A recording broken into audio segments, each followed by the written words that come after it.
welcome to the Child Life On Call podcast.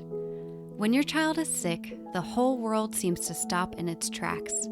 Plans and priorities change, and your number one job becomes figuring out how to get your child well again. For some of us, rest, medications, and relaxation can do the trick. But for others, it takes more. It takes countless doctor appointments, invasive medical testing, therapies, surgeries. The list goes on, and then you still may not have all of the answers or results you were hoping for. This podcast features parents of children that have an illness or medical condition and gives them a place to share their own journeys and experiences. We will talk about the ups and the downs, the highs and the lows, but one thing seems to remain the same. Children are resilient and teach us more about ourselves and the world than we could ever imagine. Thank you so much for lending a listening ear and opening up your heart to these families and this podcast. I'm your host, Katie Taylor. I didn't know if my child would walk, and here she is bumping into her sister. It's so silly and so insignificant for a child to bump into another child, but I didn't know if my kid would ever walk. That was Kelli, and you will get to hear more from her in a minute when she talks to us about her incredible daughter who is thriving despite receiving 2 rare diagnoses shortly after she was born. So, hi world, welcome to the first official episode of the Child Life On Call podcast. This is actually happening and I couldn't be more excited. To give you a bit of background about me, I'm Katie. Hi. I live in Austin, Texas, and I am a certified child life specialist. And most of you are probably wondering what the heck that is, so let me give you what we call the elevator speech. We help kids and families in the hospital cope with and understand all that comes along with it. The longer version is that we are child development experts who support the psychosocial well-being of children and families while they're in the hospital. So we work in all areas from the emergency room, the OR, the ICU, outpatient areas, and pretty much any unit we can sneak our way into. Being a child life specialist is an incredible honor, and it's not just a job for any of us. It's our passion. I knew that becoming a parent would change my perspective about my job, and to be honest, I didn't know if it would help or hurt me. And thankfully, the transition into parenthood ignited a fire in me to continue to pursue my passion, and thus this podcast was born. I sincerely want to thank my family, friends, and the parents who have already reached out to me so far to be a part of this podcast. I cannot wait to see where this journey takes us. So without further ado, I'm incredibly honored to share with you my conversation with the kind, strong, and incredible woman that is Kelli Gruen. So here, Kelli begins our conversation with telling us how she and her family ended up here in Austin, Texas. All right. We're originally from San Diego. Well, most recently, I should say. I was born and raised there.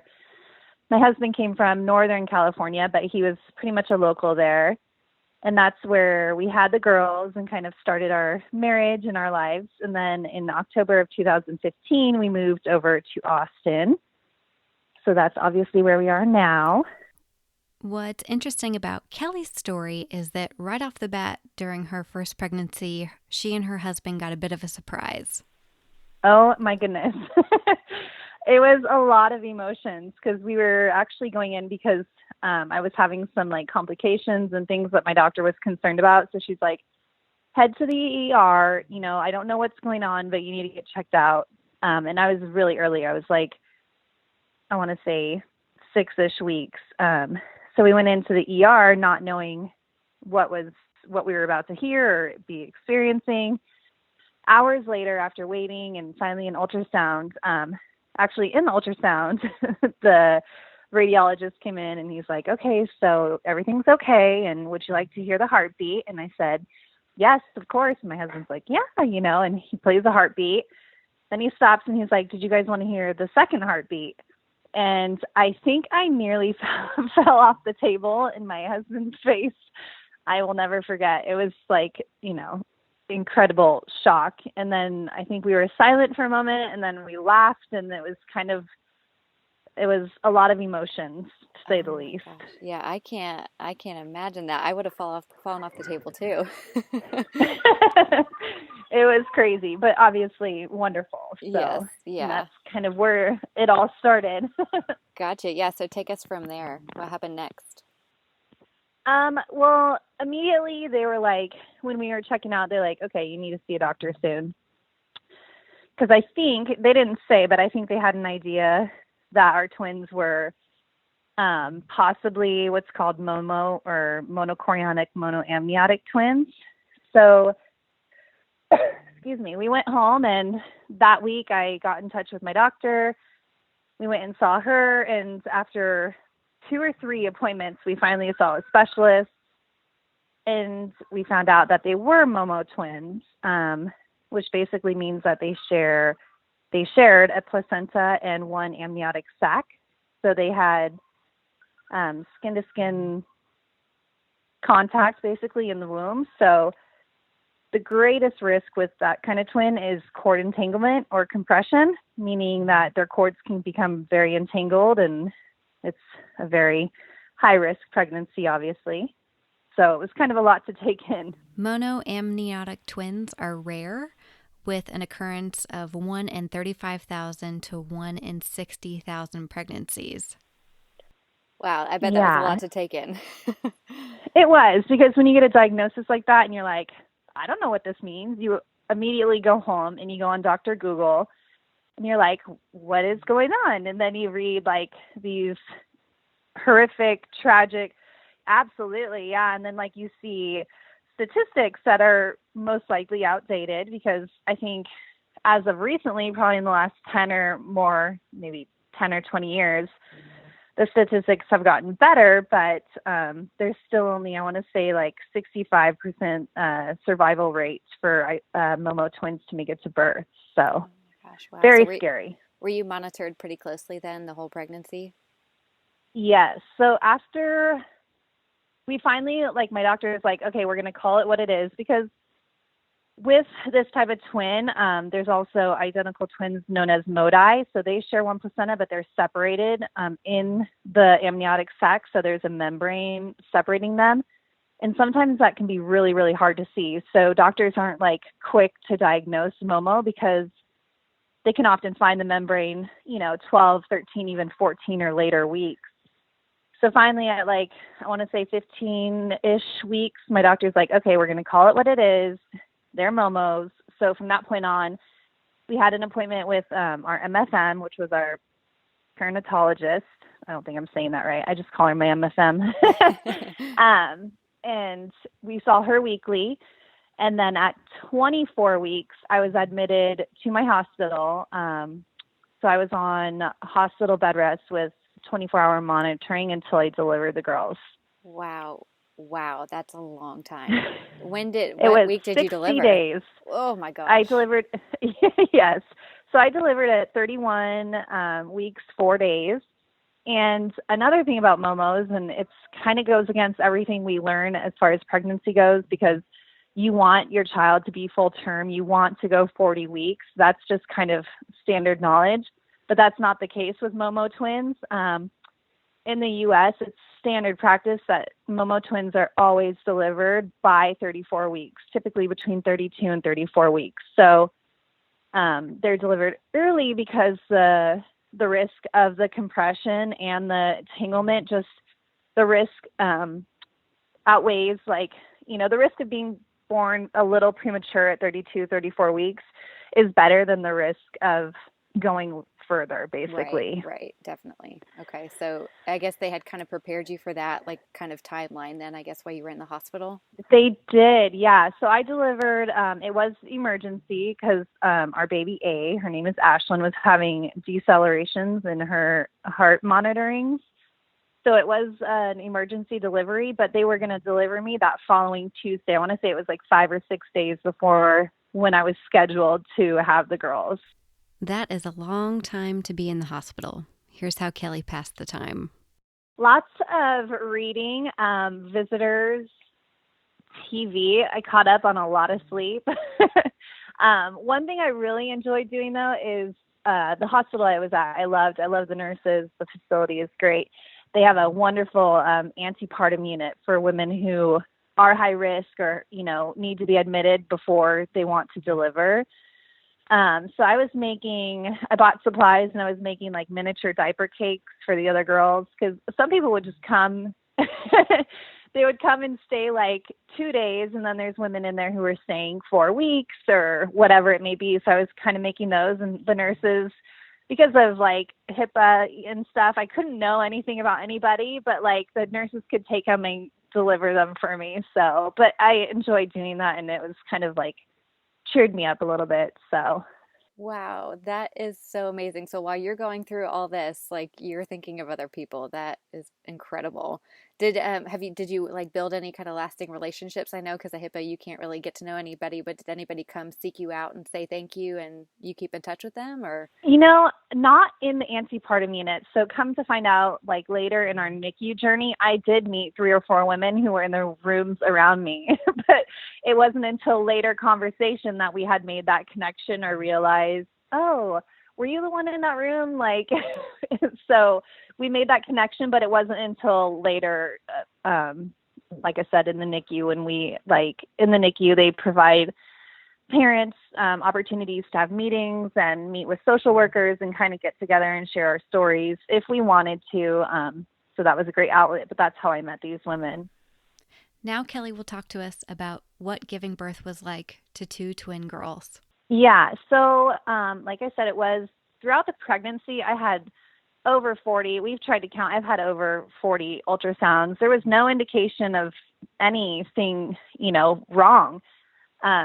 The things that we did know is that the girls were pretty small for their gestation. They were born at 31 and 4, like I had said, but they were 2 pounds, 7 ounces and 2 pounds, 14 ounces, which is kind of small for that gestation. So that was kind of our only concern. So I'm, you know, back there for my emergency C-section, and they pull, luckily I didn't have to be fully put under. I was able to have the spinal, because they did kind of prepare me in the weeks before for the emergency. I had an IV ready. I was kind of like prepped and ready at any point. So I was awake during the delivery, and they pulled out Ashlyn first, and she didn't cry right away. And she was very small, but I can't really describe how I felt. She didn't look right. There was just something that just felt off.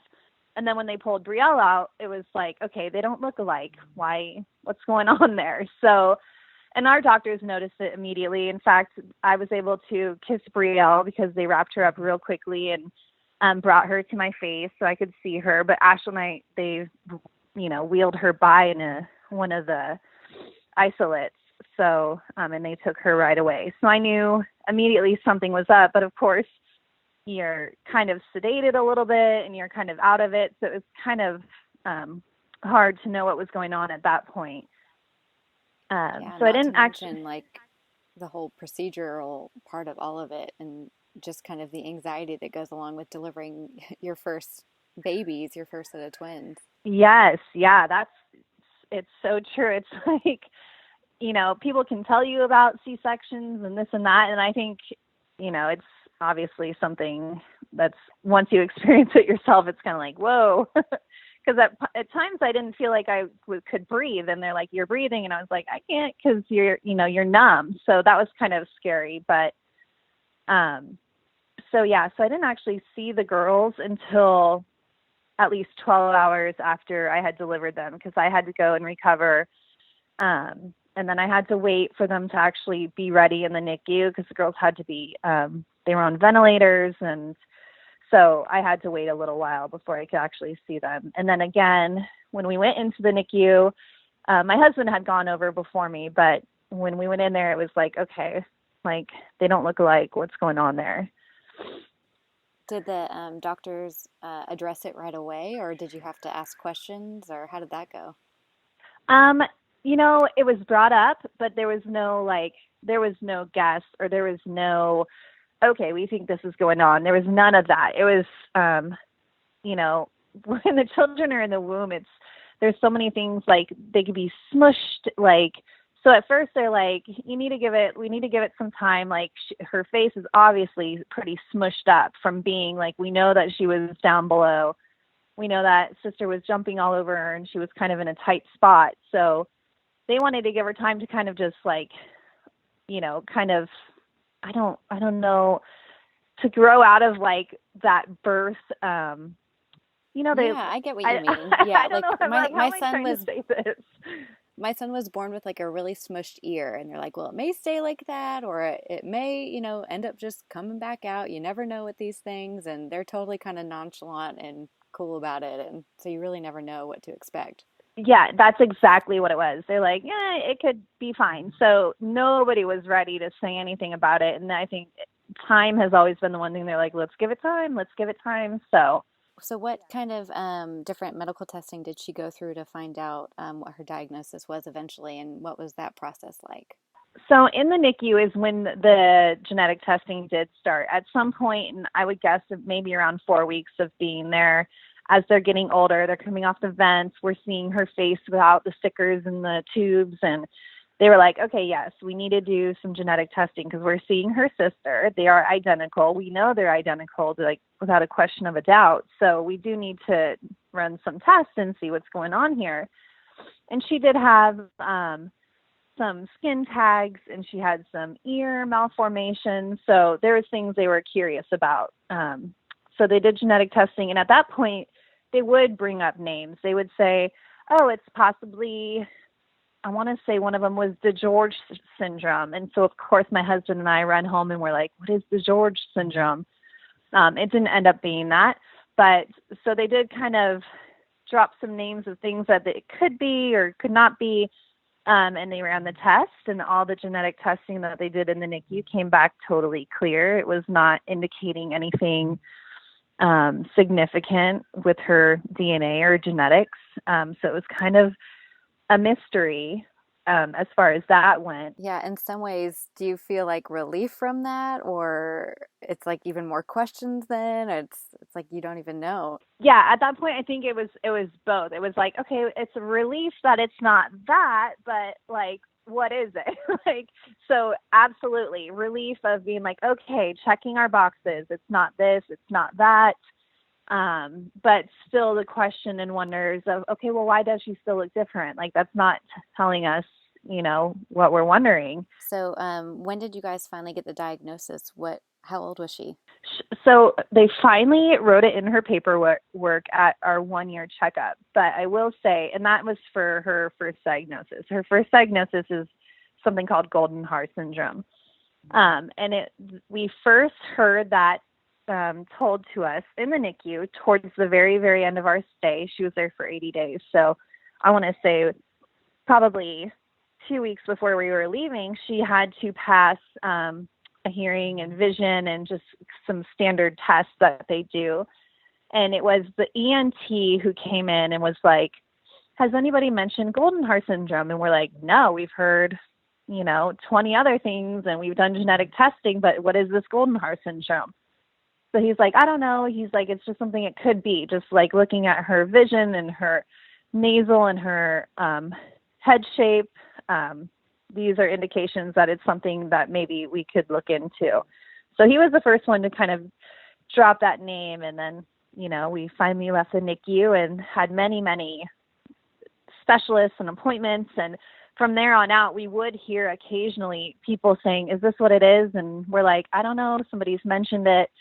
It's not actually something that would show up or be indicated on genetic testing because it's a congenital kind of defect, for lack of better terms. It's not a genetic syndrome. So the testing wouldn't show that. It's going to be the things that she had going on physically that would indicate that diagnosis. And then finally, at her 1 year checkup, her geneticist is like, okay, we're going to call it what it is. And that's when we got the diagnosis. I see. So I have kind of like a logistical question for you. How did you keep up with all of the things that were thrown at you, like from the tests and the appointments and like this person says this, but this test indicated that? Like, did you write everything down or did you kind of like take it day by day, or what helped you the most kind of in this beginning period of the mystery of what was going on? Honestly, I think in the beginning, I really struggled. I didn't know. I think it was I just always wanted answers. And if somebody was going to tell me a name or like say, oh, it could be this, I was very intrigued. I would leave. I would go and study what it would be, which further down the road, I learned to not do that. And so I think at first I was just so eager for answers. And I think, again, later down the road, after I had been able to sit down and write about this, I started a blog that kind of did talk about what we were going through and everything. I realized, like, I think at some point that by having that answer that, like, everything was going to be solved. Like, if that makes sense. Like, oh, they're going to tell us that's what it is, and then we have our answer and we can move, like, everything's going to be better. Yeah, that makes complete sense, because it's like, oh, you get a diagnosis and then there's treatment, and that's how you fix it. Like, that's kind of what you grow up thinking, and what you think is going to happen if you find out the answer of what's going on. Yeah, it's like reaching the finish line. Like, okay, we reached the finish line, and then it's like, well, now what? It's almost like I've learned and realized that there really is no finish line, and things kind of take time. And but I think for the first year, even year and a half, I really struggled with that, because I would be so angry at times, because I just wanted to walk into one appointment and I wanted them to be like, this is what your daughter has, this is what we're going to do. And that wasn't happening. That wasn't the case. And it was pretty unrealistic. I didn't realize, but to even think that, because, you know, we needed to really look at her, because she is unique and she isn't just a textbook case of, you know, it's not just medicine, I've learned, is not black and white. So there's a lot of gray area. So that was something I definitely struggled with. And you had told me that you almost felt relief when you finally did get the diagnosis. And I guess that We second did. one as well. Absolutely. And I think we got the Goldenhar one, and it was like, finally, we have something written on paper. But, and that was around 12 months. At 17 months is when we got her very significant diagnosis of caudal regression syndrome. And it was finally that day that it was nothing we expected. A couple things that our doctors had mentioned was a tethered cord, which can be very painful for children and adults. And we kind of anticipated some things. So when we got the news of that, like, we were blindsided by it, to say the least. But I've never felt such relief of being like, okay, we have an answer. Like, this is huge. Like, let's keep going. Yeah. Well, what kind of prognosis did they give you after you had the definitive diagnoses? There was a lot of questions. So another thing that I've learned, and I'm sure other special needs parents can agree with, is there's so many different scenarios and cases, and children can have mild to severe, moderate conditions. So it was like, at that point, the doctors can't even say, you know, she has a severe case, or like, she will never walk, or she will walk. Like, there's still so much unknown, even though you have that answer and, like, you think you can move on, and you do start to move on, like with therapies and a care plan. Nobody could or would really say, like, you know, she'll never walk, like I said, and things of that nature. One thing we did know is that it's lifelong. And as of right now, there's no medical science or treatment or procedure that can fully correct either of these conditions. So that's what we knew. And how Ashlyn was going to do with these conditions, and if she was going to walk or if she's going to walk unassisted, it's kind of only time will tell type situation. What's it like to swallow that when somebody says that to you? It's a lot. It is a lot. I think the hardest part is the what ifs. You immediately go to, like, well, what if she can't walk? What if she can't run or play sports? And, like, your mind goes to so many places. I think as parents, like, even before your children are born, you have dreams for them, like to get married or to play softball or to be valedictorian. You have all of these dreams and wants for your children. And to get a diagnosis like that, it kind of makes you question, will those dreams for your child be achievable or realistic expectations, and that whole unknown, I guess. I remember very, like it was yesterday. The girls, so Ashlyn wasn't walking at 18 months. She wasn't even walking at 20 months. And that was something that was we didn't know. It was a very unsure thing. Like, are you going to, are you not going to? And I'll never forget the day that she stood unassisted. It was just like a month short of her second birthday. And within a couple weeks, she was taking steps. And I remember playing with the girls in their room, and they had both stood up and they were being silly and playing. And they were walking towards each other, and they just bumped right into each other, and they both fell down. And like, I laughed. Like, I didn't know if my child would walk, and here she is bumping into her sister. It's so silly and so insignificant for a child to bump into another child. But I didn't know if my kid would ever walk. I didn't even know, like, if that was possible. And I just remember sitting there being like, oh my goodness, like, you just stood up and bumped into your sister, and you're going to, bump into people as you're walking, and like, you're going to walk. Like, it was like a light went on for me. And it was just like, those are the moments we had to celebrate, and they're worth celebrating. Just I guess your dreams change, to answer your question. Like, the dreams of, we still have huge dreams for both of our children, but they're different in ways. Like, the little achievements are so much more meaningful, like every little thing. That's incredible. And I bet it makes every day a little bit more exciting, because, I mean, your dreams that are achieved each day, that's just incredible that she's able to bring that kind of joy to your life. Absolutely. It really is. It makes you just so just appreciative, and it makes you very humble, and it makes you realize, even if she doesn't run someday, she's doing so great. Like, she's going to be able to accomplish so much, and it might be differently. It might be at a different time than children her age, and it might be in her own way, but she will achieve so much.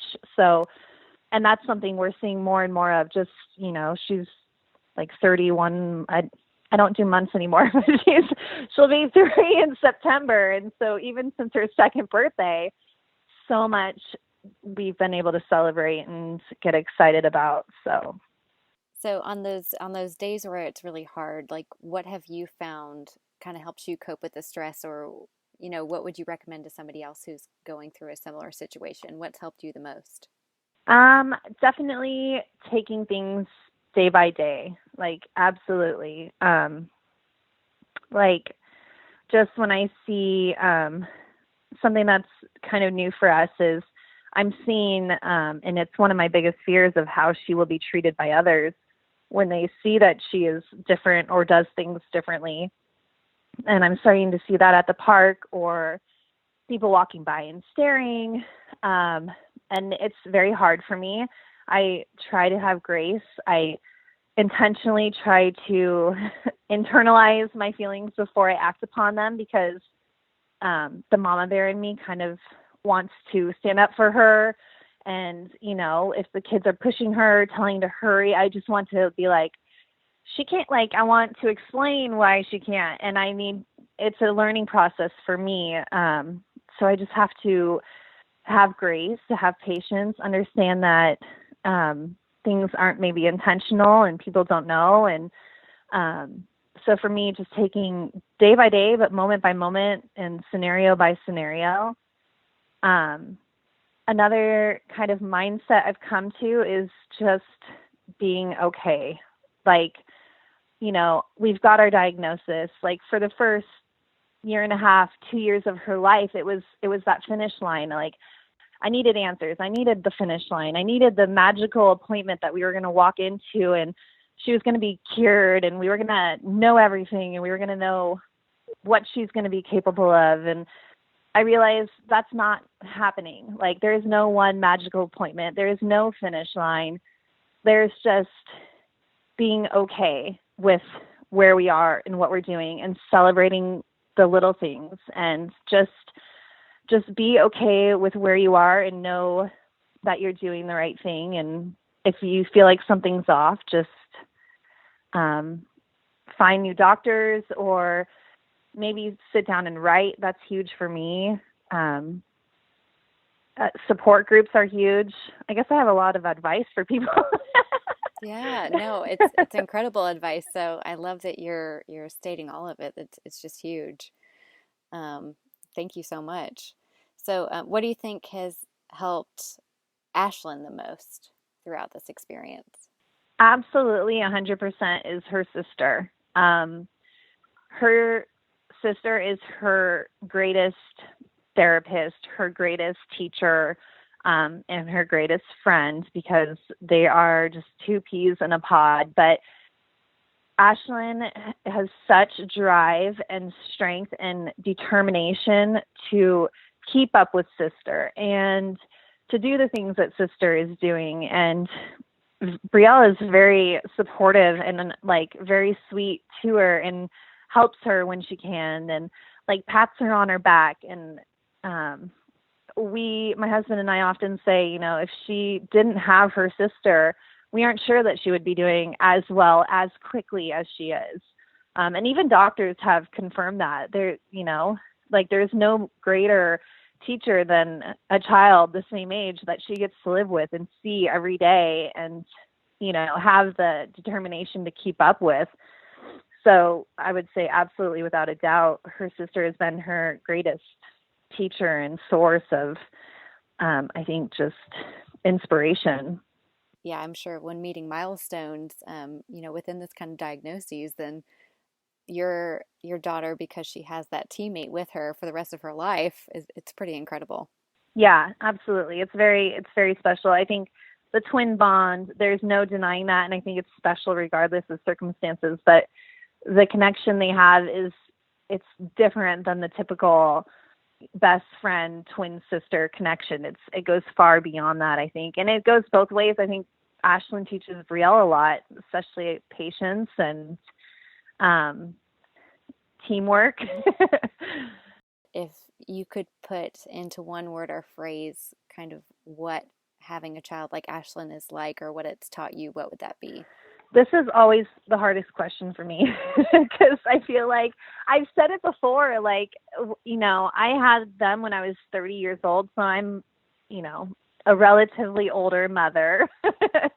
And I, graduated college, I traveled, like I did a whole lot, and I learned a whole lot, and I had a lot of experiences.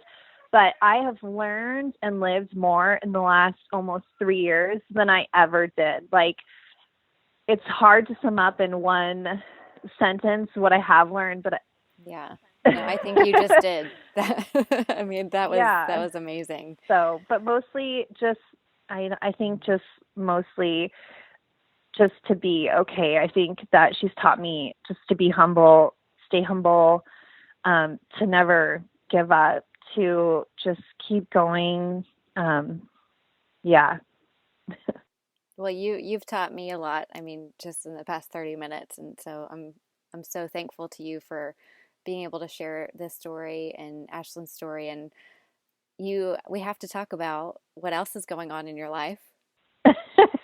Well, we're expecting our third bundle of joy, and it's definitely just one this time. Yes, yay. It's so exciting. It was something we have wanted, and we're thrilled. And it's a little boy, so it's all new to us all over again. I know we are all so excited for Kelli, her family, and her new little bundle of joy on the way. And Kelli, I can't thank you enough for taking the time to speak with us. If you are interested in learning more about Ashlyn syndrome, Kelli recommends several resources, one of which is the International Network of over 800 families, and it is ISACRA.com. That's ISACRA.com. Their mission is to provide support and information to persons with sacral agenesis, caudal regression syndrome, and their families worldwide. ISACRA promotes awareness and collaborates in research and advocacy to enhance the quality of life of persons with this condition and to advance medical knowledge.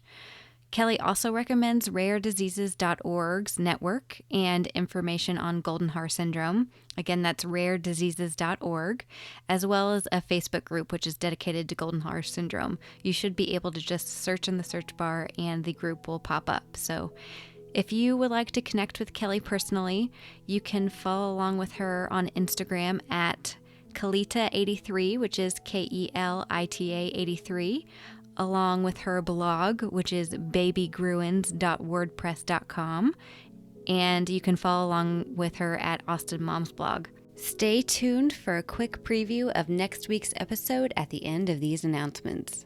Thank you so much for tuning in to episode 1 of the Child Life On Call podcast. A big thank you goes to Laura Morsman Photography for donating her time and incredible skills as an artist and photographer. She took the beautiful pictures of Kelli and her family for this podcast. And if you haven't already, go check out the pictures on our Instagram account and then go follow Laura Morsman Photography. Please subscribe and leave a review for this podcast on iTunes or wherever you find your podcast. Please like our Facebook page and follow along with us on Twitter and Instagram for the latest information. If you would like to share your stories or have feedback or any questions about this podcast, you can email me directly at childlifeoncall@gmail.com or submit your information via our website, childlifepodcast.com. There was a time we didn't think that, she would make it to her next birthday. So hitting 18 was a real milestone for us. You just heard Michelle, mom of this now beautiful grown woman and a recent high school graduate, talk about her experience advocating for her daughter at 2 years old when she just knew something wasn't right. You won't want to miss it. Thanks for tuning in, and make sure to check back next Monday for Michelle's episode.